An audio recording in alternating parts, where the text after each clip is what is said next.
Hey everybody, welcome back to One Seed, One World.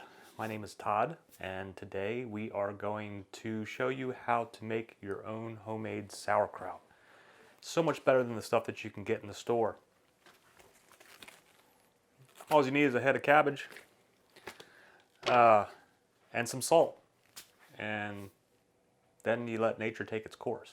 And we'll go through some quick steps to show you how to do this. Just a couple quick things on sauerkraut that you make at home versus what you get in the store. Stuff in the store, is much, it's kind of soft, soggy maybe. It's been pasteurized, not a whole lot of nutrients in it.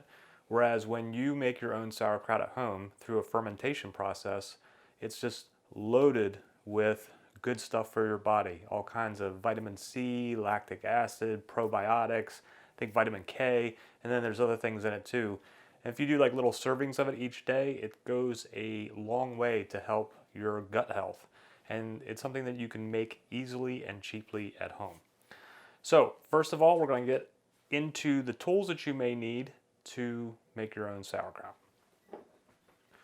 So if you want to just start with a very basic way, if this is your first time making sauerkraut and you're not really sure if you really want to get into investing into more tools, if you don't want to do more of it, or even ferment other vegetables, because you can ferment all kinds of vegetables and fruits and get all kinds of additional good healthy stuff out of them. But if you're just starting off, you can just use a mason jar, and you'll be packing it in here, which we'll go over the steps in a second. But I would recommend using a wide mouth jar, just because it gives you more room to work. One other thing you might want to look at is because the sauerkraut has to be packed down into the jar, you can get like these little glass weights that are made specifically for wide mouth jars. And once you get all of your sauerkraut in the jar, or your cabbage in the jar that will become sauerkraut, these little glass weights you put on top to help hold it down underneath the liquid. And we'll go over those details in a second, but just a tool you might want to look into. And I'll have links below if you want to check any of these things out. Like the weights and some of these other items. There'll be links for each one below if you want to go check them out. Now what I'm using today is a crock. You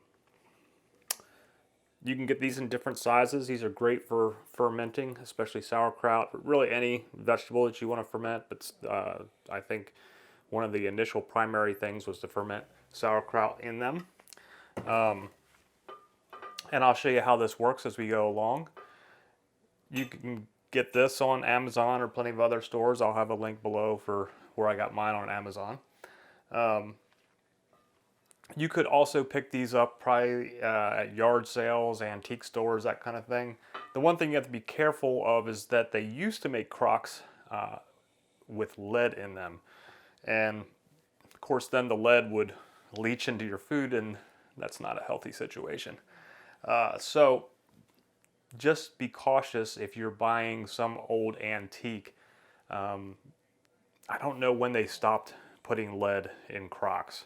I will see if I can look that up when I'm doing the editing, and I'll throw something below. It's down here at the bottom of the screen for about the time frame that they stopped putting lead in them. Any present day crocks that you buy though are not going to have lead in them. And then when you buy these crocks, they come with these weights as well, which works the same way as that little glass one that I showed you. And this will set down on your cabbage. And then one last bonus item is one of these guys. You can use a spoon, you can use your hands, whatever, to get them all packed down in there. But this is for packing your sauerkraut into the jar or into your crock, and to kind of get the salt worked in there. So that's really the tools that you need, besides a knife and a cutting board to cut up your cabbage. So one thing I forgot to mention when I was going over the equipment that you might need is if you are not using a crock and using a mason jar, there's really two ways to do it. You can once you get all your cabbage packed in there, you can put on just a standard lid, tighten it. However, because this is fermenting, carbon dioxide gases are going to be building up in the jar. So if you are just using a standard lid, you will need to burp the jar once a day. And basically all that is you're just taking the lid off, kind of lifting up a little bit, and then putting it back on. That lets the carbon dioxide escape, and you won't run into any problems. If you didn't do that, the pressure in there could cause the glass to break, maybe even explode, cause leaking, and so you want to avoid that kind of thing. So one way to help prevent that is you can get specific fermenting lids for your mason jars. I have them around here somewhere, and I don't know where I put it, but basically it's still the standard size lid that goes on the mason jar, has a little hole in it where you put an airlock bubbler, just like you would use if you're making wine or beer. And that has water in it.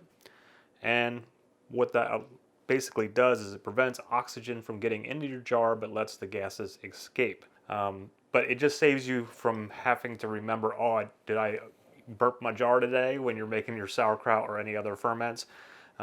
It does the work for you. So if you are going to go standard lid, just remember you have to burp your jar once a day. Another thing too is with crocks, there's two different types of crocks. I have a water crock, water sealed crock. So what that requires me to do is there's a little moat here in the top, if you can kind of see that there. That needs to have water in it at all times. That then your lid sits on, and that does the same thing as like what the airlock does on your jar. It keeps oxygen from getting in there and allowing gases to escape. And so you will, if you get a water crock, you'll just need to, check your water level once a day or every couple of days, just because it will evaporate over time while you're doing the fermenting.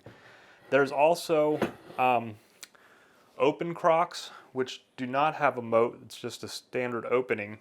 You pack all your stuff in there, and then you just cover it with like a cheesecloth or something like that. I prefer the water moat crocks just because I feel like it does a better job of keeping any of the bad bacteria, oxygen stuff from getting in there, and then still letting that carbon dioxide escape. Whereas the cheesecloth, there's more potential for an issue. These are more readily available now. They didn't used to be for a while. So you can find the water moat crocks pretty easily. And I would recommend those if you decide to get crocks. They also come in different sizes. You don't have to get one this big. There's smaller ones as well. And these pickling weights that they're called, a lot of times they will come with them, and they will come size specific to the crock that you buy.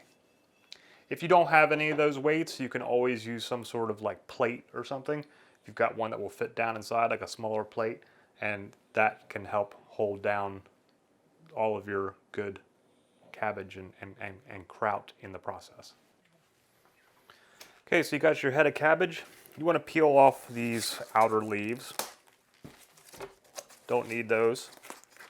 And normally they're a little funky looking anyway. They get all kind of, when you get them at the store, or even if you grow your own and you've had it's like in storage, the outer leaves get a little funky.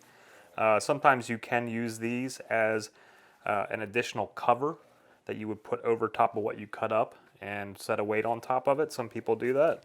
I don't. I just get rid of these outer leaves. The first maybe layer or two, depending on what your cabbage is looking like. This one has a couple spots on this layer as well, so I'm gonna go ahead and just get rid of that. All right, so there you got your head of cabbage with outer leaves removed. Gonna just cut this in half.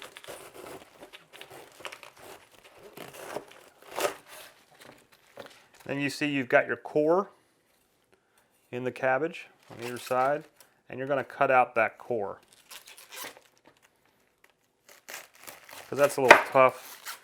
And you could grind it up and ferment that down too if you wanted to, or you could just dispose of it, put it in your compost heap or whatnot.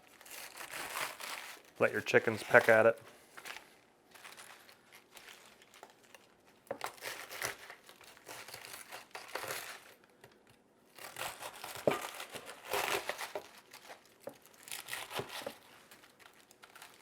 I'm not doing the best cutting job here, but getting the job done, I guess. All right, so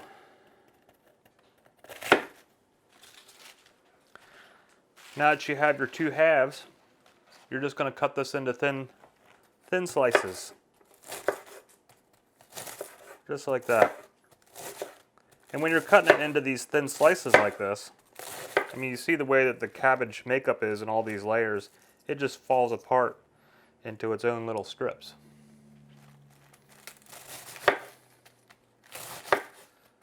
Okay, so we got the head of cabbage all cut up, and now I've put it into this large bowl. I may actually be pushing the limits of this bowl, but I think it's going to work for what I'm going to try to do today. So next we're going to add salt. Now there's two different ways that you can add salt. One is by weight, where you would measure the weight, or basically weigh your cabbage, figure out how much weight you have, and then add a 2 to 3% amount of salt to that weight.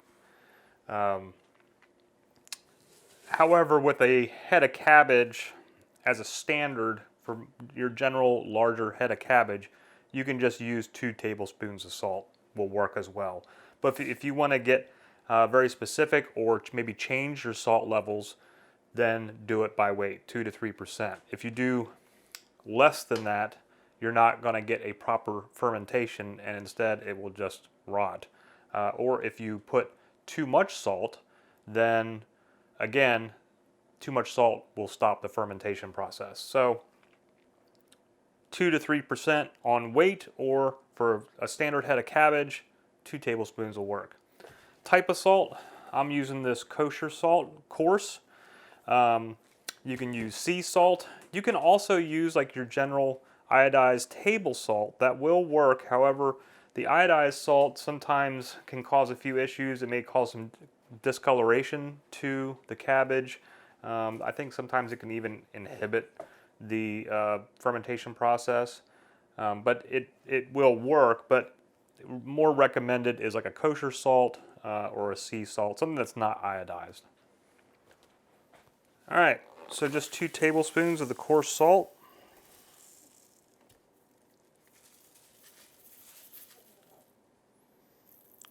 Got a little extra on that one, so we'll make this one a little bit less. Okay. There, the salt's in there. There's your 2 ingredients to make sauerkraut. And what you're going to do is start working this in. Getting the salt kind of all mixed into your shredded cabbage or chopped cabbage. And what this salt is going to do is start bringing out the moisture that's already naturally in the cabbage, and you'll start getting basically a cabbage juice that will start building up in your bowl. Once you get this worked in, get all the salt kind of worked through and incorporated, what you can do is then let this sit for about half hour or so at room temperature. So that's what we're going to do once I've finished working this in. Okay, so this has been, our cabbage here has been sitting with the salt for about, actually more like 45 minutes now, but if you can see, it's broken down quite a bit already as the liquid has been drawn out of it from the salt, and it's very wet. So we're going to start putting this now into the crock. And make sure also, I did this earlier, but make sure you clean out your crock, wash it good before you start any type of ferment or making a kraut.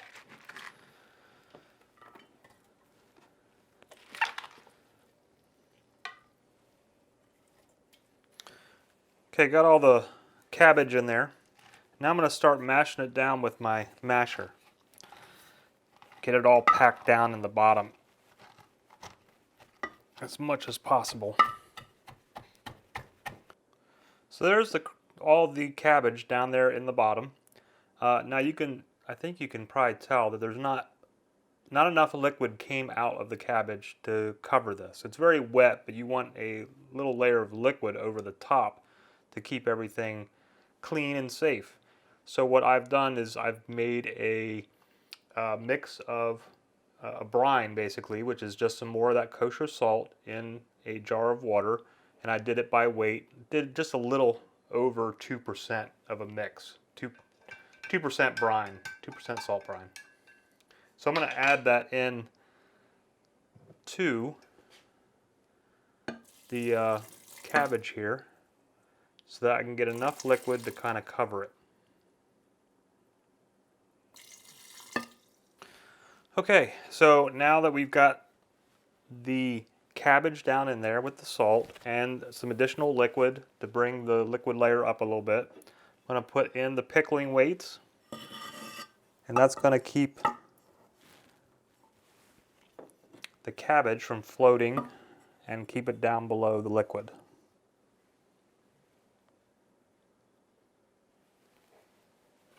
Alright, so last step is just to put some water into the moat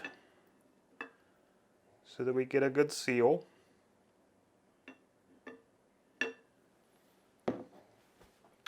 Like I said, if you're using the crock with the moat, you're going to want to check that water seal, make sure you have enough water in there, because it will evaporate over time. So check it every couple of days. And there we go. Now it's ready to ferment. And so that's all the hard work of making sauerkraut. Now it's just all about patience. Making a good sauerkraut will take anywhere from 3 to 6 weeks.